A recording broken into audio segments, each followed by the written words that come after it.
Hold the camera while I get this running.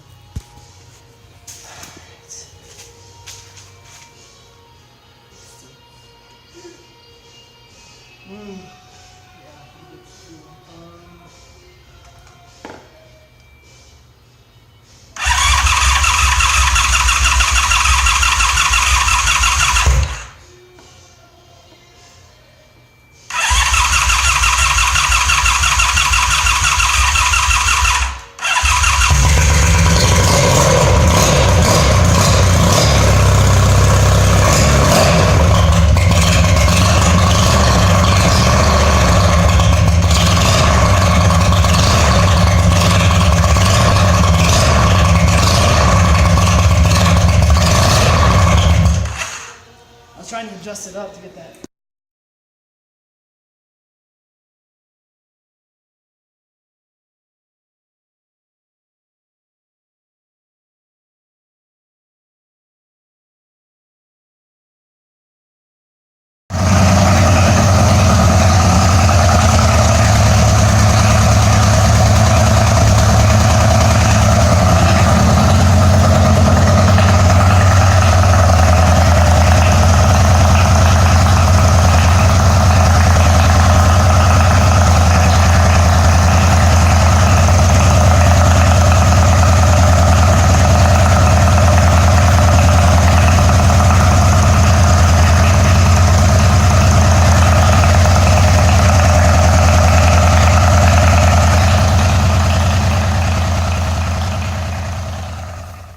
Hey guys and girls, or if anybody's watching this at all.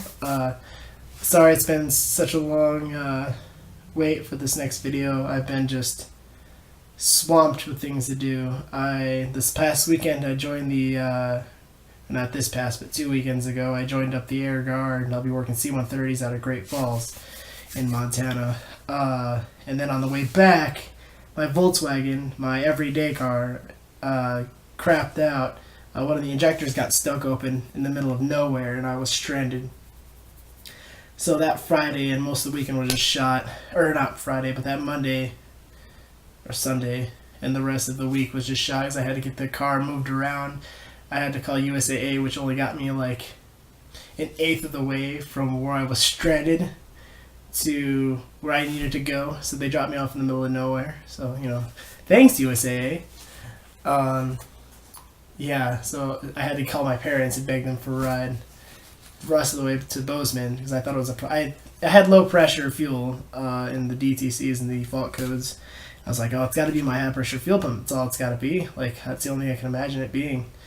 I got it to Audi where I work, tore apart the high pressure fuel pump and found out it's perfectly fine. And why I have low pressure or low fuel pressure is because one of my injectors is stuck open.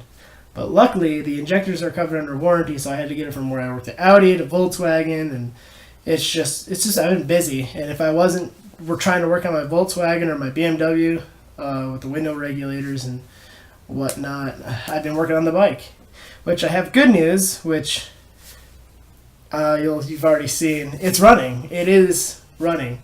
There was a couple things wrong. I didn't have the vent tube set up right. If you guys have questions about it, I'm more than happy because there's very little information on these carburetors on how to do them properly. So I'll get some pictures or whatever video because I got to rebuild them again because the float bowls are garbage, and they're leaking. But it runs. It leaks fuel like crazy. It's a giant fire hazard, but it runs. So it's just the little steps making progress.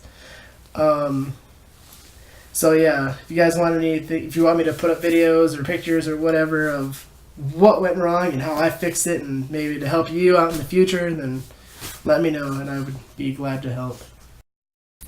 So what I got left to do on the bike is I got to rebuild the carbs again to make them stop leaking fuel. I got to get the new float needles in because it's flooding the engine once the fuel pump goes.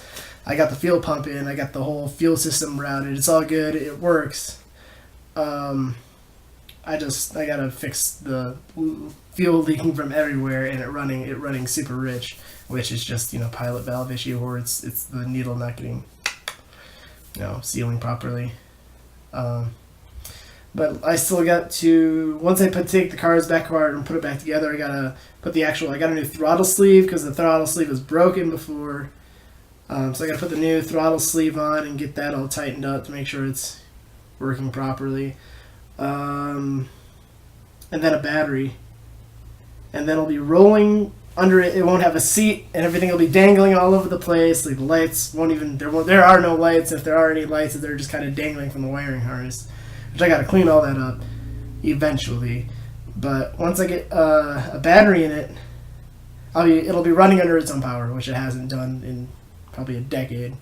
So that'll be interesting, and I'll be getting videos of that definitely. I'll be crashing and burning, or something might happen. It's always good times.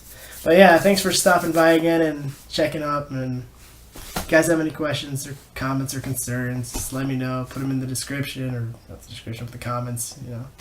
Good times. So yeah, thanks for stopping by.